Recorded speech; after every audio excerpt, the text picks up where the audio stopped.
ബിസിനസ്സിന്റെ അല്ലെങ്കിൽ അക്കൗണ്ടിങ്ങിന്റെ മേഖലകളിൽ റോബോട്ടുകൾ അതല്ലെങ്കിൽ AI വന്ന ഒരു സമയത്താണ് നമ്മൾ ജീവിച്ചുകൊണ്ടിരിക്കുന്നത്.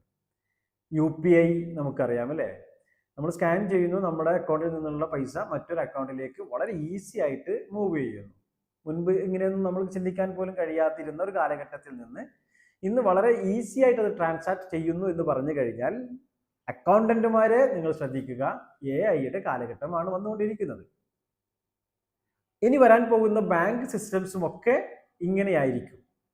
അതുകൊണ്ട് തന്നെ ഫിൻടെക് AI അഥവാ ഫിനാൻഷ്യൽ മേഖലയിലെ ആർട്ടിഫിഷ്യൽ ഇന്റലിജൻസിന്റെ കടന്നുവരവിനെ നമ്മൾ ശ്രദ്ധിക്കണം. ഇപ്പോൾ AI banking, UPI, credit scoring, crypto currency, blockchain, AI related advisor ഉപയോഗപ്പെടുത്തിയിട്ടുള്ള ട്രേഡിംഗ്, റോബോ അഡ്വൈസർ ഇൻവെസ്റ്റ്മെന്റ്, ഇതെല്ലാം നമ്മൾ ശ്രദ്ധിച്ചിട്ടില്ലെങ്കിൽ സിമ്പിളായിട്ടുള്ള കൊമേഴ്സ് മാത്രം പഠിച്ചതുകൊണ്ട് നിങ്ങൾ ജോബിലേക്ക് എത്തുക എന്ന് പറയുന്നത് പ്രയാസമായിരിക്കും.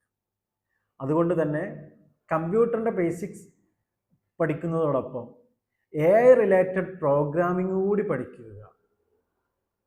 എന്നിട്ട് നിങ്ങളെ ജോബിലേക്ക് ഈസി ആയിട്ട് AI ഉപയോഗപ്പെടുത്തിയിട്ടുള്ള പുതിയ ലോകത്തേക്ക് നിങ്ങളും കടന്നു വരിക. All the best.